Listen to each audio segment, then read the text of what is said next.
تو وہ عمران خان صاحب کے وکیل کی حیثیت سے آج ہائی کورٹ میں اپنا وکالت نامہ جمع کرانا چاہتے تھے. انہوں نے کرایا. انہوں نے کہا کہ وہ سمجھتے ہیں کہ انہیں عمران خان کا وکیل بن کر اس کیس کو لڑنا چاہیے اور وہ اس میں ان کے لیے دفاع کرنا چاہتے ہیں. تو آج ان کی طرف سے یوں سامنے آنا سب کو کافی اس پہ حیرانی بھی ہوئی. دیکھتے ہیں کہ لیگلی اب وہ آگے کس طرح واقعی عمران خان صاحب کی جو پروفیشنل ٹیم ہے وکلا کی اس کا حصہ بنیں گے یا یہ جسٹ وہ ایک اظہار یکجہتی کے لیے آئے ہیں. لیکن بہرحال آج انہوں نے میڈیا سے گفتگو بھی کی اور انہوں نے کہا کہ عمران خان ہوں یا کوئی بھی آپ کے سیاسی رہنما ہو, آنکھ کا مسئلہ تو اتنا سیریس ہے کہ اس میں مطلب کوئی ڈیلے ہونا ہی نہیں چاہیے تھا. آپ نے جج صاحب نے یہ بات تو ٹھیک اٹھائی کہ جیل رولز پتہ ہوں, لیکن آنکھ کا مسئلہ تو ایسا ہے کہ اس میں تو جج صاحب کو خود چاہیے تھا کہ وہ فوراً جو یہ اتھارٹیز ہیں ان کو یہ حکم کرتے کہ انہوں نے تحقیقات کیوں نہیں کی. ابھی تو جو جیل اتھارٹیز ہیں, جو سپرنٹینڈنٹ جیل ہیں, ان کو تو جیل میں ہونا چاہیے تھا یہ پوچھنے کے لیے کہ بھائی آپ نے اتنی بے احتیاطی کی کیسے عمران خان کی آنکھ کے ساتھ, کہ وہ بتا رہے تھے کہ آنکھ ٹھیک نہیں محسوس کر رہی اور آپ نے ان کو ڈیلے کیا اور اس کے اوپر فوری ایکشن نہیں لیا. تو اگر صحیح طور پر تحقیقات ہوتی ہے تو وہ بندہ تو ابھی تک جیل میں ہوتا. تو یہ بڑی ریلیونٹ انہوں نے بات کی. پھر اس کے ساتھ انہوں نے یہ بھی بات کی کہ ابھی بھی ایون جج صاحب کو چاہیے تھا کہ اس کے اوپر ہنگامی طور پر خود ہی آپ آرڈر کر دیں. تو وہ یہ سمجھتے ہیں کہ عمران خان صاحب کی آنکھ کا جو مسئلہ ہے وہ بہت حساس ہے اور اس کے اوپر جو ہے مزید تاخیر نہیں ہونی چاہیے تھی. لیکن آپ دیکھ ہی رہے ہیں جو صورت حالت تاخیر پہ تاخیر ہی فی الحال تو ہوتی نظر آ رہی ہے. لیکن دوسری طرف جو سچویشن ہے وہ یہ کہ القادر ٹرسٹ کیس کا جو ایک کیس ہے وہ بھی جس میں عمران خان صاحب سزا پر ہیں, اس کی بھی اب سماعت ہونے جا رہی ہے کل کے روز. تو اس پہ بھی سب کی نظریں ہوں گی کہ اس میں کیا پیش رفت ہوتی ہے. اگر اس میں عمران خان صاحب کی ضمانت ہوتی ہے تو یہ ایک اچھا ریلیف ہو سکتا ہے. لیکن بظاہر جو حکومتی ٹیکٹکس ہیں ان کو دیکھ کے لگتا نہیں ہے کہ کوئی فوری اس میں ایون آرگیومنٹس تک بھی بات جائے گی. لیکن بہرحال ظاہر ہے سب کی نظریں وہاں پہ رہیں گی. اچھا جی, اب آ جاتے ہیں کچھ دیگر خبروں کی طرف, کیونکہ رات گئی یہ خبر آئی کہ ڈونلڈ ٹرمپ نے جنگ ختم کرنے کا اندیا دے دیا. انہوں نے رات گئی ایک پریس کانفرنس کی اور اس میں میڈیا سے گفتگو کرتے ہوئے ایک جگہ انہوں نے کہا کہ جنگ تو ایران کے ساتھ آلموسٹ ختم ہو چکی ہے, کیونکہ اب ان کے پاس کچھ ہے ہی نہیں. ان کی بحریہ, ان کی فضائیہ, ان کی نیوی, ان کی ہر طرح کی فورس, ان کی میزائل فورس ہم نے سب ختم کر دیا. اب ان کے پاس بچا ہی کیا ہے, ان کی قیادت بھی ختم ہے. تو جنگ تو آلموسٹ ختم ہو چکی ہے. اور یہ الگ بات ہے کہ ڈونلڈ ٹرمپ کے یہ سٹیٹمنٹ کے بعد ایک دم آئل پرائسز میں کافی زیادہ ریڈکشن دیکھنے میں آئی اور تیل کی قیمتیں کافی گر گئیں اور واپس تقریباً $84 فی بیرل تک آ چکی ہیں. اس کے بعد یہ خبر کافی حیرانی سے سارے میڈیا میں چلی کہ جناب وہ تو کہہ رہے ہیں کہ جی جنگ ختم ہو گئی, تو کیا واقعی اس کو سیز فائر کہا جائے, اس کو جنگ بندی کہا جائے؟ تو اس پہ سب حیران ہو رہے تھے. ویسے آنیسٹلی مجھے تو اس وقت بھی پتا تھا کہ ڈونلڈ ٹرمپ جس طرح کا ناقابل اعتبار شخص ہے, ان کی کوئی بھی سٹیٹمنٹ جو ہے وہ آپ اس کے اوپر ریلائی نہیں کر سکتے کہ یہ بات ہی صبح کچھ کہیں گے شام کو کچھ کہیں گے. جب ایران کے ساتھ مذاکرات ہو رہے تھے تو اگلے دن آپ میزائل داغ رہے ہیں. تو جو شخص اتنا ناقابل اعتبار ہو تو اس کی اس طرح کی باتیں جو ہیں وہ ایک نان سیریس حربے ہی ہوتے ہیں. بس شاید یہ ایک جان بوجھ کے ایسا حربہ استعمال کیا گیا ہو تاکہ آئل پرائس کو تھوڑا سا نیچے لایا جائے, ورنہ اگر آپ دیکھیں تو ان کے کیا ارادے ہیں کہ وہ ابھی کوئی رکنے والے ہیں. ابھی بھی سلسلے تو جاری ہیں دونوں طرف سے ٹیکس کے. تو بہرحال یہ سٹیٹمنٹ نے کم از کم آئل کی جو اڑتی پرائس ہیں ان کو تھوڑا بریک لگایا. لیکن یہ الگ بات ہے کہ اس سٹیٹمنٹ کو بہت سے اور زاویوں سے دیکھا جا رہا ہے, کیونکہ اس سے پہلے کہ ڈونلڈ ٹرمپ کی نے یہ بات کی, اس سے پہلے روسی صدر ولادیمیر پیوٹن نے ان کے ساتھ کافی دیر گفتگو کی اور انہوں نے انہیں کنونس کیا کہ جنگ بندی ہونی چاہیے. اس کے ساتھ ساتھ جو عرب ممالک ہیں وہ بھی اس میں اب لگتا ہے کہ اسی سوچ کی حامی ہیں کہ اب زیادہ اگر یہ جنگ بڑھتی ہے تو پھر خطہ مزید جو ہے وہ عدم استحکام کا شکار ہوگا, معاشی پالیسیاں خراب ہوں گی اور آپسی جو مسلم کنٹریز کی ایک فضا ہے اس میں بھی یقینی طور پر شدید کشیدگی ہو سکتی ہے. تو وہ بھی یہ سمجھتی ہیں کہ زیادہ دیر اس جنگ کو کھینچنا جو ہے وہ خطے کے مفاد میں نہیں ہے. تو اب جو اوور آل ایک فضا بن رہی ہے, اب آپ کو پتہ ہے چائنا بھی اس کے اندر میدان میں آ چکا ہے, بہت سے لوگ ثالثی کے لیے آلریڈی ایکٹیو ہو چکے ہیں. تو اب اس میں بظاہر ایسا لگ رہا ہے کہ ایک فضا ایسی بن رہی ہے کہ کسی طرح اس جنگ کو ایک خاتمے کی طرف لے جایا جائے, اس میں جنگ بندی ہونی چاہیے. ایران کی طرف سے جو سٹیٹمنٹس ہیں وہ تو کوئی کمزوری نہیں دکھا رہا. ایران تو کہہ رہا ہے کہ جی ہم تو لڑیں گے, ہم تو آپ 10 سال لڑنا چاہیں ہم 10 سال لڑیں گے, آپ 6 مہینے لڑنا چاہیں ہم 6 مہینے, بلکہ ہم تو سمجھتے ہیں کہ ایک بار ٹھیک سے آپ جنگ کر کے اپنا شوق پورا کر ہی لیں. کیونکہ جو ہر 2 مہینے بعد آپ کو ایک دھمکی لگانی ہوتی ہے کہ جی ہم جنگ کرنے آ رہے ہیں، ایک دفعہ آپ شوق اچھے سے ہم آپ کا پورا کر دیتے ہیں جنگ کا، تاکہ جو آپ نے روز روز دوبارہ 6 مہینے بعد پھر کوئی چڑھائی کی کوشش کرنی ہے تو اس سے بہتر ہے آپ اپنے گھر میں ایک دفعہ ٹک کے بیٹھیں. تو ایران کی کہیں بیک آف دا مائنڈ یہ آئیڈیا ہے اس کے اندر کہ ان کو ٹھیک ٹھاک رگڑا لگایا جائے ایک دفعہ، تاکہ ان کو ذرا دوبارہ جنگ چھیڑتے ہوئے تھوڑا سا سوچنا پڑے، کچھ ٹائم لگے دوبارہ. تو ایران تو بالکل اس موڈ میں نہیں ہے کہ وہ کوئی سمجھتا ہے کہ اسے کوئی ریکویسٹ کرنی ہے کسی کو. انہوں نے کہا ہے کہ اگر آپ جنگ بندی کرنا چاہتے ہیں تو آپ ٹھیک ہے بند کریں جنگ، حملے کیوں آپ کر رہے ہیں. لیکن اگر آپ کوئی یہ کہے کہ جی ہماری طرف سے کوئی جنگ بندی کی اپیل ہے، ہم نے ایسی کوئی اپیل نہیں کی. ہاں ہم دوست ممالک کے ساتھ خراب نہیں کرنا چاہتے تعلقات، بلکہ آج تو انہوں نے یہ بھی آفر کیا ہے کہ جو دوست ممالک اسرائیل اور امریکہ کے سفارتکاروں کو اپنے ممالک سے نکال دیں گے وہ تو ابنائے ہرمز بھی استعمال کر لیں. یہ لیں، یعنی آپ کو یہی مسئلہ ہو رہا ہے نا کہ جی تیل کا بڑا ایشو ہو رہا ہے، تیل کی رسد جو ہے وہ سپلائی متاثر ہو کے تیل کی قیمتیں بڑھ گئی ہیں، جس کی وجہ سے مارکیٹ رک رہی ہے. تو انہوں نے اب یہ اتنی بڑی آفر کر دی. انہوں نے کہا کہ بھائی آپ اڈے تو چھوڑیں، آپ سفارتکار ان کے نکالیں، ان کو یہاں سے ایریا سے اپنے خالی کریں، اس کے بعد آپ آبنائے ہرمز سے جتنی مرضی تجارت کر لیں، لے لیں اپنے تیل کے جہاز گزار لیں، کوئی ایشو نہیں ہے. تو یہ بھی بہت بڑی، اب یہ آپ دیکھیں کتنی مزیدار اسٹریٹجی ہے ایران کی طرف سے کہ یعنی آپ یہ چاہتے ہیں کہ خطے سے، عرب ممالک سے اسرائیل اور امریکہ کا انخلا ہو. اس کے لیے انہوں نے باقاعدہ یہ آفر بھی رکھ دی ہے عرب کنٹریز کے لیے بھی کہ آپ کے بھی تیل کے جہاز گزر جائیں گے، بس آپ ان کو نکالیں یہاں سے. تو بیسکلی وہ یہ کہتے ہیں ہماری آپ کے ساتھ تو لڑائی نہیں ہے، ہماری تو ان کے ساتھ لڑائی ہے، ان کو آپ چلتا کریں، ہمارا کوئی ایشو نہیں ہے، ہم آپ سے بالکل سیٹل ہیں، آپ نہیں آبنائے ہرمز بھی استعمال کریں.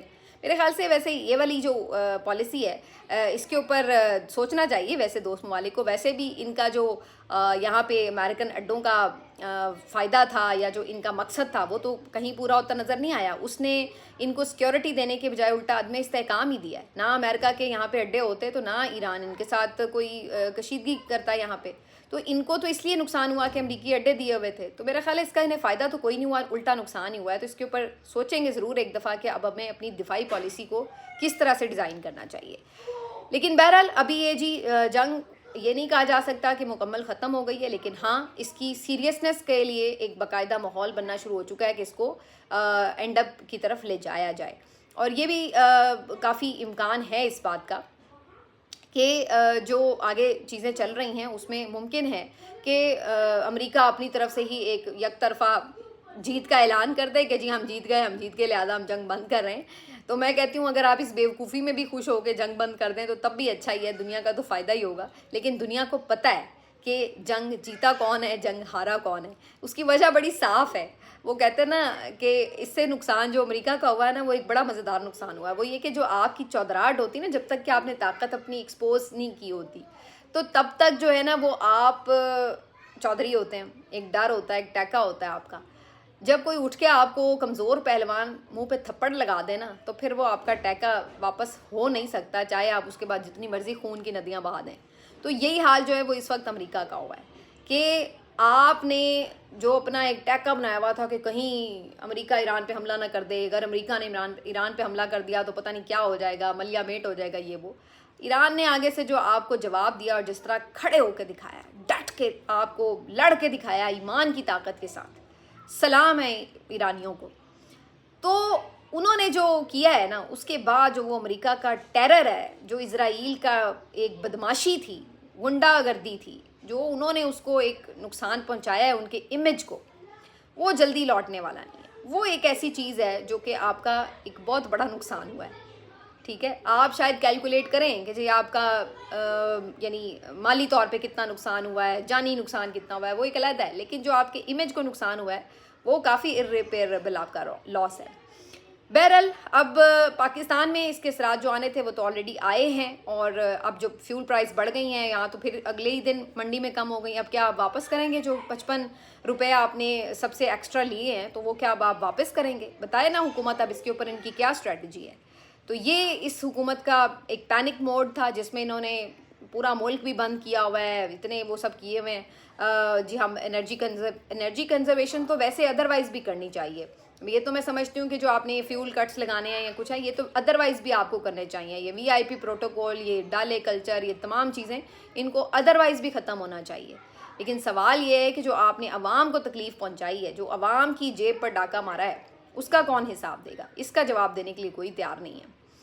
اب یہاں پر صورتحال یہ ہے کہ صرف اتنا ہی نہیں کہ آپ یہ اس طرح کی بھونڈی حرکتیں کرتے ہیں، بلکہ آپ کو اب یہ بھی ڈر رہتا ہے کہ جناب اس طرح کی بھونڈی حرکتوں پر ہمیں کوئی پوچھا بھی نہ جائے، ہم سے کسی بات کے اوپر کوئی جواب نہ لیا جائے۔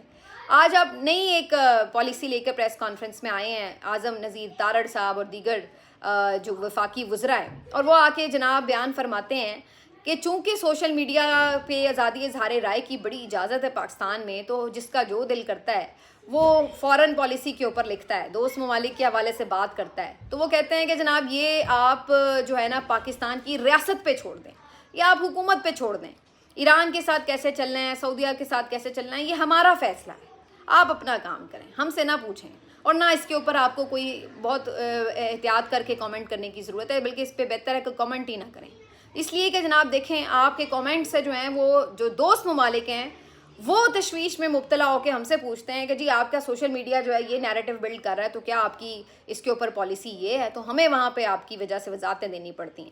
تو جناب دیکھیں یہ بڑا سینسٹیو معاملہ ہوتا ہے، اس پہ آپ کو رسپانسبلٹی کا مظاہرہ کرنا چاہیے، غیر محتاط گفتگو نہیں کرنی چاہیے، یہ نہیں ہونا چاہیے، وہ نہیں ہونا چاہیے، آرٹیکل 19 یہ کہتا ہے، فلانا یہ کہتا ہے۔ تو جناب اگر آپ پھر بھی اس طرح کی باتیں کریں گے اور حکومتی پالیسیوں پہ تنقید کریں گے یا اپنی طرف سے باتیں کریں گے، کمنٹ کریں گے، تو پھر دیکھیں پھر آپ کو ہم مقدمات کا سامنا کرنا پڑے گا، آپ کو ہم جیلوں میں بھی ڈال سکتے ہیں، پھر یہ بھی ہوگا۔ تو اس کو دھمکیاں لگانے آئے ہوئے تھے سیدھی سیدھی۔ اب آپ اندازہ لگائیے کہ کسی ملک میں ایسا ہوتا ہے کہ آپ فورن پالیسی کے حوالے سے کوئی رائے نہ دے سکتے ہوں۔ میں کل دیکھ رہی تھی، جس کے اوپر میں نے تھوڑی بات پچھلے ولاگ میں کی بھی تھی، کہ CNN نے پوری اپنی انویسٹیگیٹو رپورٹ جو ہے وہ چلائی ہے کہ جو ایران کے اسکول مناب پر حملہ ہوا تھا وہ امریکی حملہ تھا، اور اس کے نتیجے میں بچیاں شہید ہوئی تھیں۔ کیا آپ امیجن کر سکتے ہیں کہ پاکستان میں کوئی چینل جو ہے وہ خدا نخواستہ اپنی فورسز کے خلاف یا کوئی اگر اس طرح کسی نے کوئی ایکٹ کیا ہو تو اس کے خلاف جو ہے وہ کوئی رپورٹ بنا کے چلا سکتا ہے؟ آپ امیجن بھی کر سکتے ہیں کہ کوئی صحافی جو ہے وہ اس کے اوپر اپنی کوئی طور پر بات کر سکتا ہے؟ آپ مہدی حسن کو سنیں، آپ کارلسن کو سنیں، آپ کتنے لوگ ہیں وہ کھل کے تنقید کر رہے ہیں کہ آپ نے ایران کے اوپر جارحیت کی ہے، آپ نے ظلم کیا ہے بچیاں مار کے۔ آپ پاکستان میں یہ امیجن کر سکتے ہیں؟ پاکستان آپ نے کیا نازک سا ایک پانی کا بلبلہ سمجھا ہوا ہے کہ جس کی سیکیورٹی پالیسی بھی بہت نازک ہے، جس کی معیشت کی پالیسی بھی بڑی نازک ہے، جس کی مذہبی پالیسی بڑی نازک ہوتی ہے، جس کی خارجہ پالیسی بڑی نازک ہوتی ہے، جس کی داخلہ پالیسی بڑی نازک ہوتی ہے، جس کی عدالتی پالیسی بڑی نازک ہوتی ہے؟